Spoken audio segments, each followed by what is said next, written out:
पैसा नहीं बनता है। लेकिन वो भी बात सही है कि टाइम और एफर्ट नहीं दोगे तो रिजल्ट कहां से मिलेगा? तो हमें क्या करना होता है, how long does it take to get result, मतलब बहुत कम टाइम में रिजल्ट निकलता है, ये हमें पता लग गया। जब भी हम कोई प्लान देते हैं, एक प्लान पे जिसको यस मिलती है वही तो हमारे काम का है। बाकी लोग जो बेकार हो रहे थे ना, वो क्यों हो रहे थे, उनको यस कैसे करना है, ये हम आने वाले टाइम में भी सीखेंगे। और अभी आपको मैं इस चीज का भी एग्जांपल दूंगा कि टाइम और एफर्ट्स जो है कभी भी रिवॉर्डेड नहीं होते, उनसे कोई पैसा नहीं बनता है। ये है जोस कॉन्सेको, इसको होसे कॉन्सेको भी बोलते हैं। ये एक प्लेयर है और बहुत ही फेमस प्लेयर है। कौन सा खेल खेलता है? बेसबॉल, वो वाला देखा है? मतलब मेरे को आज तक समझ तो नहीं आया ये गेम, पर कुछ कुछ क्रिकेट जैसा होता है ना, भागना पड़ता। देखा है बेसबॉल कि वो ऐसे एक जना ऐसे फेंकता है और वो घुमाता है और फिर भागता है ऐसे चार कोनों पे। बेसबॉल पता है ना? मेरठ में वो डंडा लड़ाई में काम आता है। अब समझ गए कि वो ऐसे पतला होता है, आगे से ऐसे मोटा हो जाता है। समझ आया वो वाला? ऐसे खेलते हैं वो, पीछे एक कीपर खड़ा रहता है, मतलब देखने में कुछ कुछ क्रिकेट की तरह होता है। तो ये उसका प्लेयर है बेसबॉल का, जोस कॉन्सेको, और ये होम रन हिटर है, यानी कि अगर बोले तो ये वहां का महेंद्र सिंह धोनी है। ये सबसे ज्यादा छक्के मारता है। होम रन बोलते हैं जो डायरेक्ट 6 मार दे। इसने अभी कॉन्ट्रैक्ट किया 6 साल का, इसका कॉन्ट्रैक्ट कितने का है? 27 मिलियन। अगर इंडियन हिसाब से देखा जाए 135 करोड़ रुपए का इसका कॉन्ट्रैक्ट है। जो साल के होते हैं 22.5 करोड़ और हर महीने के होते हैं 1.88 करोड़, और जो पर डे का बैठता है इसका बैठता है 6,26,000 रुपए पर डे कमाता है। अब ये क्या करता है ये देखते हैं। इसने उन 6 सालों में 162 मैच खेले। कितने मैच खेले? 162 मैचों में ये 700 बार बैट करने आता है, यानी कि एक मैच में कई बार करते होंगे बैट, मुझे नहीं पता, मैं बता रहा हूं, मेरे को इसकी नॉलेज नहीं है गेम की। ये 162 मैचों में कितनी बार बैटिंग करने आया? 700। और एक बार जब ये बैट करना आता है ये 5 बॉल खेलता है, 5। वहां पे एक बॉल को बोलते हैं एक पिच। कितनी पिच खेलता है वो? 700 बार आया, 5 बार खेला तो कितनी पिचें खेली? 3500। और एक पिच जो वो फेंकता है कितनी देर लगती है उसे खेलने में? 1 सेकंड। तो 3500 इसने पिच खेली तो कितने सेकंड लग गए? 3500 सेकंड लगे एक पिच में। और ये मारता है 40 होम रन। 3500 में से 40 बार इसने छक्का मारा और स्टेडियम में लोग बागों ने अपने कपड़े फाड़ देते। क्या समझ आया? क्या समझ आया आपको मनोज भाई? क्या समझ आया? जबरदस्त। क्या जबरदस्त? क्या समझ आया कि 162 मैच इसने खेले, 700 बार बैट करना है और हर बार ये 5 बॉल खेलता है। एक बारी में कितनी बॉल खेलता है? 5। तो कितनी हो गई 700 बार में? 6 साल में इसने कितनी बॉल खेली और कितनी बार होम रन मारे? 40। और लोग पागल हैं इसको 135 करोड़ जो मिले वो क्या? ये 3500 पिच खेलने के मिले, 162 मैच खेलने के मिले, या 700 बार बैट करने के मिले, या 40 होम रन? किस चीज का पैसा मिला इसे? 40। तो 40 होम रन मारने के लिए कितना टाइम लगा होगा इसे? यानी कि इसने जो 135 करोड़ कमाए, जो साल का 22.5 करोड़ कमाया, जो 1 करोड़ 88 लाख महीने का कमाया, जो दिन का इसको 6,26,000 रुपए पड़ा, वो केवल कितनी देर का मिला? क्योंकि इसको जो पैसे मिलते हैं वो केवल किस बात के मिलते हैं? अब इसका कॉन्ट्रैक्ट हुआ खत्म और इसने डिमांड पता कितनी की है कि अगले 6 साल के लिए मेरे को चाहिए 200 करोड़। तो अब जो सिलेक्शन कमेटी है वो क्या देखेगी? ऐसा 1 साल के अंदर इसे क्या करना पड़ेगा कि सिलेक्शन कमेटी या पब्लिक या इसके फैंस इसको 200 करोड़ दिला दें। क्या इसे मैच ज्यादा खेलने पड़ेंगे? क्या इसे बैटिंग ज्यादा बार करनी पड़ेगी? बॉल ज्यादा खेलनी पड़ेगी? या फिर बस क्या करे इसी 3500 में ये ज्यादा अगर ये 60, 70 या 80 होम रन मार दे, तो पब्लिक आराम से क्या दिला देगी इसे? 200 करोड़। सिलेक्शन कमेटी यानी कि एक साल में वो क्या देखेंगे कि ये यार 3500 में 40 होम रन मारता था, 135 करोड़ था, अगर ये इसको बढ़ा दे, इसको बढ़ा दे, यानी कि टाइम एंड एफर्ट्स तो उतना ही रहेगा, लेकिन अपने एफर्ट करने की क्वालिटी बढ़ा दे, तो 200 करोड़ इसे कितनी देर के मिल जाएंगे? वही 3500। यानी कि क्या ये 162 मैच के बाद इसे क्या 165 खेलने पड़ेंगे? उसी में अगर ये 3500 में 40 को 80 कर देता है, यानी कि उतने ही टाइम में अपने काम में ये और परफेक्शन ले आता है। यानी कि आप अभी 10 प्लान दे रहे हो, एक एंट्री आ रही है, अगर उन्हीं 10 प्लानों में 11 करने की जरूरत नहीं, उन्हीं 10 में से 5 उठाना शुरू कर दो, तो आपका काम उतना ही और पैसे आने पड़ गए, नहीं पड़ गए? तो इसको किस चीज पे काम करना है?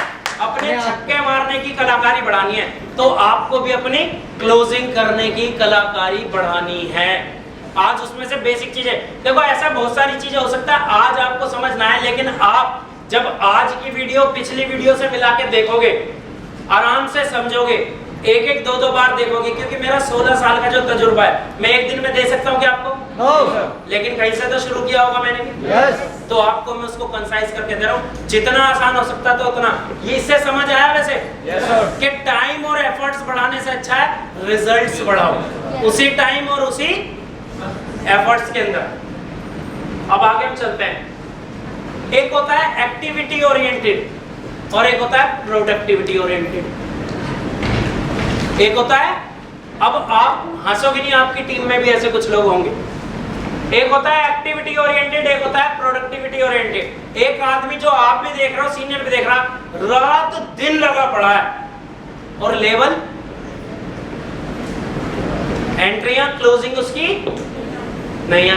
वो क्या है? वो एक्टिविटी ओरिएंटेड है, वो भाग तो रहा है लेकिन उसे भी नहीं पता कि भागना कहाँ है। उसने अभी शंटी भैया के साथ, महिपाल भैया के साथ या हमारे अनिल भैया के साथ बैठ के अभी काउंसलिंग नहीं करी कि भैया मुझे भागना कैसे है, वो बस दौड़ रहा है। एक होता है प्रोडक्टिविटी कि वो इतना ज्यादा नहीं भाग रहा, भाग रहा है, बिना भागे तो प्रोडक्टिविटी आनी नहीं, ये तो भूल जाओ। वो भाग रहा है लेकिन जितनी मेहनत कर रहा है उतने रिजल्ट भी उसके नहीं आ रहे। किसी महान ने कहा, मुझे नहीं पता किसने कहा, पर लेकिन कहा ये है, your life should not be like a rocking chair.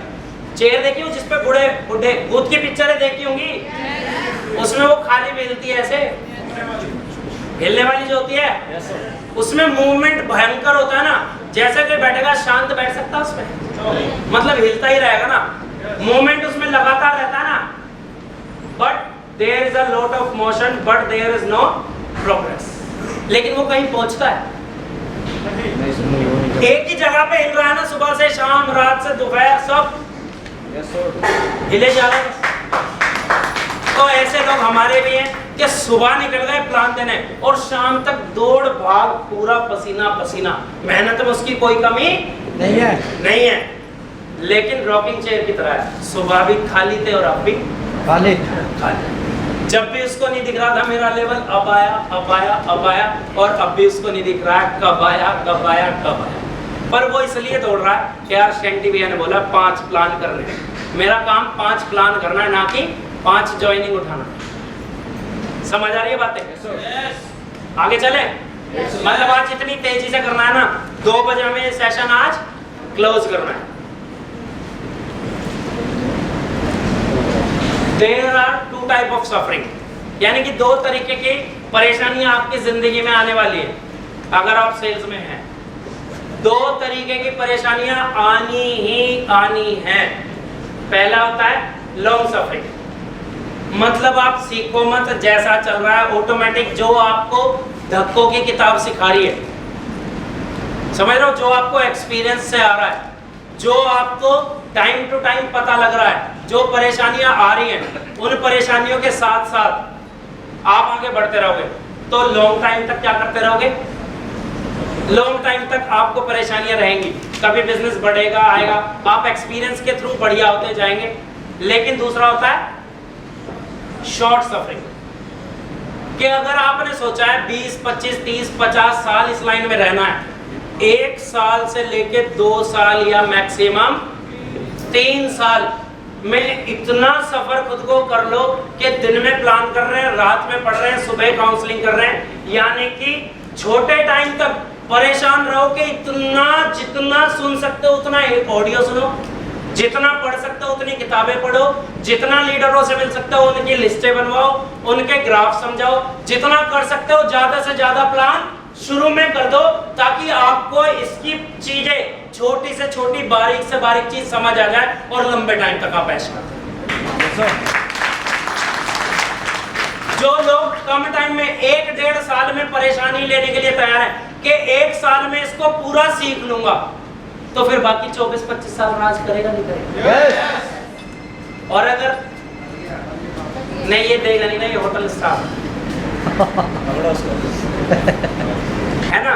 लेकिन अगर एक आदमी है, मैं ट्रेनिंग नहीं लूंगा, मैं किताबें नहीं पढ़ूंगा, मैं तो बस 5 प्लान रोज करता रहूंगा, जब आएगी रॉयल्टी बहुत सवार है ऊपर वाले की दुआ से, टेंशन नहीं, आराम से कर लेंगे, तो भैया वो जिंदगी भर मतलब 25 साल सेल्स में रहेगा, मिलेगा उसे पैसा, लेकिन 25 साल तक परेशान रहेगा, उसको बेसिक KRAs नहीं पता है। तो लेकिन कितने लोग लॉन्ग सफरिंग करने के लिए तैयार हैं कि उनको हमेशा जिंदगी भर परेशानियां थोड़ी रहेंगी, और कौन ऐसा है कि भैया जितनी परेशानी है मैं तो 2 से 3 साल में परेशानियां लेके खत्म करके जिंदगी भर ऐश करने वाला हूं। तो शॉर्ट सफरिंग में या लॉन्ग सफरिंग? शॉर्ट में। तो भैया सुबह से शाम तक भी सीखना पड़ेगा, और दोपहर में प्लान भी करने पड़ेंगे, और बारिश में भी प्लान करने पड़ेंगे, और घर में शादी होगी तब भी आपको मीटिंग लेनी पड़ेगी, सारे काम। यानी फिर आपको ये काम ऐसे लेना होगा जैसे घर में आपने 5 से लेके 6 भैंस बांधी। क्या समझे? yes. क्या मतलब इसका भैंस बांधने का? यानी कि चाहे कुछ भी सिचुएशन हो, भैंसों का काम तो करना पड़ेगा। अगर शादी आ जाए तो दूध निकलेगा नहीं निकलेगा? बर्थडे आ जाए दूध निकलेगा नहीं निकलेगा? अगर कोई मुसीबत की घड़ी आ जाए, डेथ ही हो जाए, मैं तो कह रहा हूँ दूध निकलेगा नहीं निकलेगा? यानी कि कुछ भी हो रहा हो दूध निकलेगा ही, या दूध बटेगा भी? यानी कि कुछ भी हो रहा हो वो एक तरफ है, लेकिन काम अपना चालू रहेगा। तो कितने लोग इस तरीके से काम करने के लिए तैयार हैं कि भैया कुछ भी हो रहा हो, बस इतना ही तो फर्क आएगा कि आज हम दूध नहीं निकालेंगे तो किसी से कह के निकलवाएंगे। तो ऐसे ही आप भी यहाँ पे नेटवर्किंग में अगर आप कहीं जा रहे हो तो अपने सीनियर से कॉम्बिनेशन बनाओ, अपनी टीम में कॉम्बिनेशन बनाओ। भैया प्लान तो रोज होंगे, एंट्रियां तो रोज उठेंगी, और लेवल तो टीम में रोज आएंगे।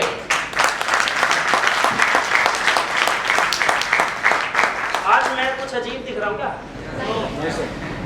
यस आज उत्साह ज्यादा है, तो तब भी तुम्हारे अंदर एनर्जी, तुम्हारी तो एनर्जी मिल रही है, यानी कि तुमने मुझे दे दी क्या? चलो ऐसे चॉइस इज योर्स। आज मैंने आपको बता दिया, या तो कम टाइम में ज्यादा मेहनत कर लो और जिंदगी भर आराम करो, जिंदगी मजे की जियो, यानी कि 1 साल के अंदर ही ऐसी टीम बना दो जो ऑटोमेटिक धुआंधार काम करती रहे, या फिर पूरी जिंदगी आप ही रगड़ते रहो। जब आप काम करोगे, जब काम सिखाओगे, तो पहले काम करके ही तो सिखाओगे, तो सिखाने के लिए पहले सीखना पड़ेगा। जैसे अब हमने ट्रेनिंग जैसे पहले यहाँ पे शुरू कर दी, अब जगह जगह कर दी। जैसे एक मैं करेक्शन चाहूंगा, दिव्या बहन माफ कर देना, बाकी जो भी है, जो हमारी मनाली की ट्रेनिंग है ना वो अलग है मेरे भाई, उसको इससे कंपेयर मत करो, वो अलग चीज है, वो कंपनी लेवल पे ट्रेनिंग है, और मैं कहता हूँ यहाँ से ना 10 गुना बढ़िया होती है, यहाँ से 10 गुना बढ़िया होती है, लेकिन उसका एक्सपेंस बहुत ज्यादा होता है। तो इसलिए जैन साहब जो है टाइम में भेजते हैं। यहाँ पे हमने ये उन लोगों के लिए किया है जो वहां जा नहीं सकते, जो बेसिक चीजें हम क्लियर कर लें, क्योंकि मनाली में अभी मेरठ की टीम को जून का टाइम मिला और सबसे पहले टिकट सर मैंने बुक कराया, मैंने उसका ऑल्टरनेट नहीं दिया है, वो अलग है ये अलग है। इसको लेने का मतलब ये नहीं है आप उसे नहीं लोगे, और उसे लेने का मतलब ये नहीं है इसे नहीं लोगे, वो अलग चीज है, ये अलग चीज है। वो कंपनी लेवल पे चल रही है, ये कंपनी के बिहाफ पे चल रही है। उसे कंपनी कराती है। ये हमने परमिशन लेके कर रखी है कि हम अपने लोगों को यहाँ पे ट्रेन कर सकें, क्योंकि वो काफी दिन में होती है। क्योंकि उसका इंतजार तो ना ऐसे होता है जैसे छोटे बच्चों को अपने बर्थडे का होता है ना, इतना मजा आता है ना बर्फ में, ओए होए बता नहीं सकते। हम आज तक वही फोटो दिखा के एंट्री उठा रहे हैं। लगी हुई है ना फोल्डरों में। तो कितने लोग जाने के लिए तैयार हैं? जल्दी 4th लेवल कर लो। 22 तारीख को यहाँ से साहब 3 वोल्वो बस जा रही है। 19 तारीख शाम को बस 20-21 की। अच्छा मेरे मुंह पे 22 रटा पड़ा है, क्योंकि 22 में भी कुछ धमाका 22 मई को होने वाला है, और 19 जून को हम जा रहे हैं मनाली। सारे 4th कर दोगे जब तक तो एक ही क्लोजिंग हो जाएगा। और आज के बाद देख लेना आप कहोगे कि 4th तो 15 मई को ही जाना। 19 जून तक तो जो इस हॉल में बैठा है ऐसा एक भी नहीं होगा जिसका 6 ना हो। अगर मैं जिसने यस बोला उसका ही आएगा। अपने लिए सारे बोलते हाँ जी यस, मतलब 4th पे नहीं जाएंगे हम, सीधा 6 करके ही जाएंगे। वादा करके जाएंगे। और वरना जो छठे से ऊपर वाले हैं कम से कम अपना एक लेवल चेंज करके जाएंगे। छठे वाला 7वां, 7वां वाला 8वां, 8वां वाला 9वां, 9वां वाला 10वां, 10वें वाला 11वां। और ऐसा भी हो सकता है एक बंदा हमारे साथ वो लेवल पूरे करके रॉयल्टी करके जाए। जोरदार तालियां हमारे बड़े भाई रविंद्र कुमार चंडी जी के लिए, क्योंकि आज उनका दिन है। और आज एक बार जोरदार तालियां हमारे बीच यूपी के करोड़पति भी बैठे हैं, मेरे बड़े भाई अनिल कश्यप जी।